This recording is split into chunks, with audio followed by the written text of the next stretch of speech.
एक भक्त ने बताया कि मेरा एक मित्र डॉक्टर था और हार्ट स्पेशलिस्ट, और उसको खुद को हार्ट की बीमारी, और उसकी दुकान इतनी अच्छी चली, दोनों पति पत्नी डॉक्टर थे वह, कोई संतान नहीं, 50 साल के आसपास उम्र उनकी, और उसको खुद की हार्ट की बीमारी। वो कह रहा था कि मैं उसके पास गया, ज्ञान चर्चा की, कोई संतान नहीं और पैसे का पता नहीं कितना था उसके पास। वो खुद कह रहा था डॉक्टर कि मेरे को अपने पैसे का खुद नहीं मालूम कौन से बैंक में कितना है, इतना पैसा है मेरे पास।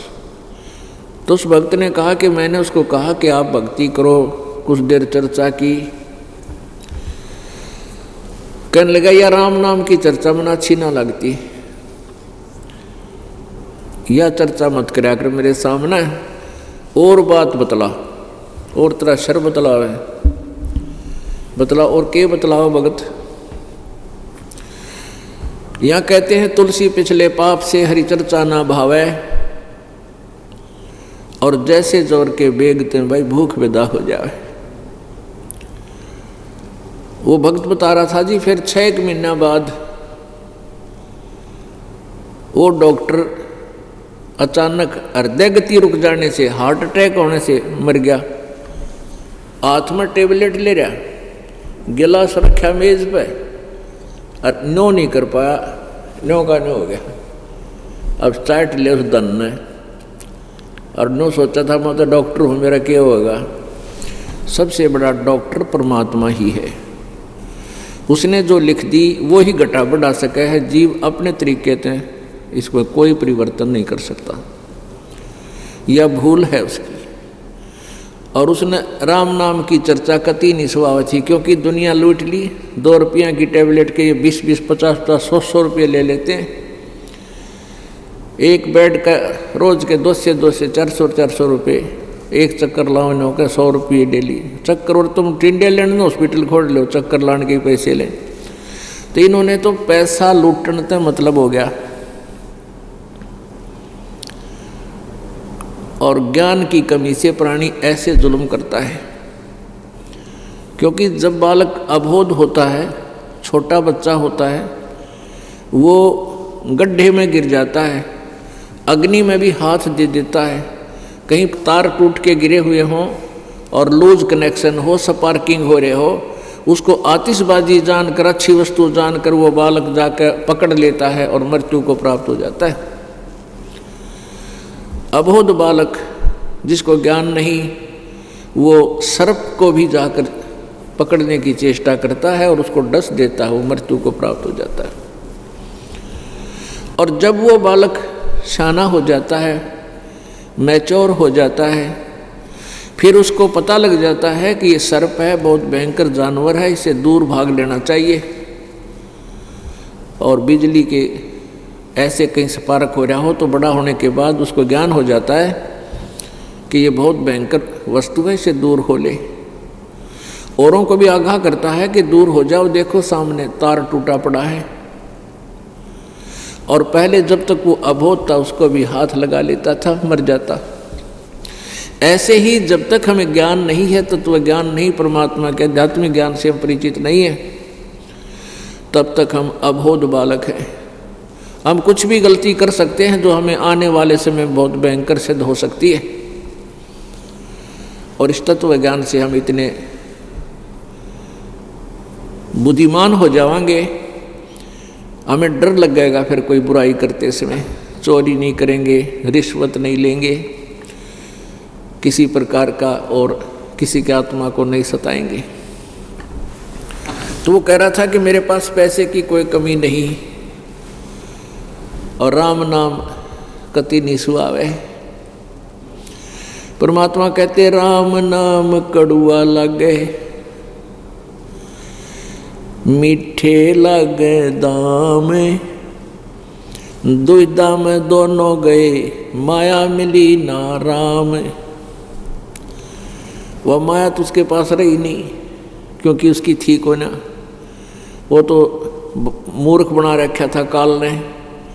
और राम नाम कड़वा न्यों लगे था, तुलसी पिछले पाप से, हरि चर्चा ना भावे, जैसे जवर के बेगते भूखे विदा हो जावे। किसी व्यक्ति को बुखार आ रहा हो, जवर हो, टेम्परेचर हो गया हो, विशेषकर मलेरिया हो जाए, जब बिल्कुल नहीं सोया करे या वायरल हो जाए, तो बुखार जबर जब हो जाता है तो प्रतिदिन खाने वाली रोटियां भी, सब्जी भी बिल्कुल नहीं खाई जाती, कड़वी लगती है, जीभ पर भी नहीं रखी जाती, जैसे उल्टी गिर जाएंगी। ऐसी स्थिति में आ जाता है ये शरीर। अब वो प्रतिदिन आहार करने वाली वस्तु पदार्थ, जो काजू किस्म सेब संतरे, ये भी उस जबरग्रस्त प्राणी को कड़वे लगते हैं। अब बुखार ने, उस जबर ने उसके शरीर की व्यवस्था इतनी खराब कर दी कि मीठा पदार्थ भी उसको कड़वा लग रहा है, महसूस हो रहा है। उसका ट्रीटमेंट क्या है? अब उस बुखार को समाप्त करने का ट्रीटमेंट क्या है, उपचार क्या है? कड़वी टेबलेट ही खानी पड़ेंगी, कुनीन, और मन ना चाहे तो भी खानी पड़ेंगी, फांके मारने पड़ेंगी। फिर वो बुखार उतरेगा, जबर कम होगा, धीरे धीरे आहार भी फिर ये स्वादिष्ट लगने लग जाएगा। और जब बुखार बिल्कुल उतर जाएगा, समाप्त हो जाएगा, नॉर्मल टेम्परेचर हो जाएगा, तब वही रोटियां सूखी भी मिल जाए तो भी खा जाएगा। इतनी जोर की भूख लगेगी उसको, इतनी जोर की भूख लगेगी जब बुखार उतर जाएगा। और पहले उसने मनुखा दाख भी नहीं कहता, मेरे अपना खाई जाती, रख दे एक तरफ न। तो पुण्यात्माओं, जिनके पाप रूपी जवर, जिनका पाप रूपी कर्मों से जिनका जवर हो रहा है, उनको ये राम नाम की चर्चा कति नहीं सुहावे। जैसे वो डॉक्टर कह रहा था, मना अच्छा नहीं लगती ये बातें, कोई और बतला ले। अब और भगत के पास नहीं होती, क्योंकि उसमें जो पहले का कुबाड़ भरा हुआ होता भगत का, वो समाप्त हो जाता है और नई वस्तु उसमें सत्संग के माध्यम से फीड हो जाती है। फिर जहाँ भी वो जाता है यही सोचता है, इस प्राणी का उद्धार करवा दूं, इसको मालिक की चर्चा सुना दूं, क्योंकि हम भी ऐसे ही थे पहले, हम भी ऐसे ही थे, भक्ति भी करते थे, क्योंकि आत्मा परमात्मा बिना रुक नहीं सकती। इसको उसकी चाह है, और मन जो है ये काल का एजेंट है, इसने यूँ नकली काम पर लाए रखे और नकली काम में यूँ सहयोग देता है आत्मा का। और वास्तविक जब भक्ति शुरू होती है तो योग अड़ियल घोड़े की तरह अड़के खड़ा हो जाता है और ना जाने कितने प्रश्नों उत्तर मन में उत्पन्न कर देता है खरपतवार। पहले हम जो भी साधना करते थे, देखम देखा करा करते। भाई किसी ने मंगलवार का व्रत रख रहा है तो हमने पता लग गया मंगलवार का व्रत रखना चाहिए, हनुमान जी की पूजा करनी चाहिए, हम करने लग गए। गीता जी का रोज पाठ करना चाहिए, वो भी करने लगे। सालासर जाने से बड़ा लाभ होता, वहाँ भी जाने लग गए। श्याम जी की पूजा करते थे, बाबा श्याम जी की, भाई वो बड़ा अच्छा नो सुख देता है, वो भी करने लगे। किसी ने बताया कि वहाँ जगन्नाथ के मंदिर में दर्शन करा, बेड़ा पार हो जाओ, वहाँ भी चले गए। किसी ने केदारनाथ बता दिया, किसी ने पिंडारे नान की बता दी, पिंडारे में उस जोड़ में वहाँ भी चले गए। No objection.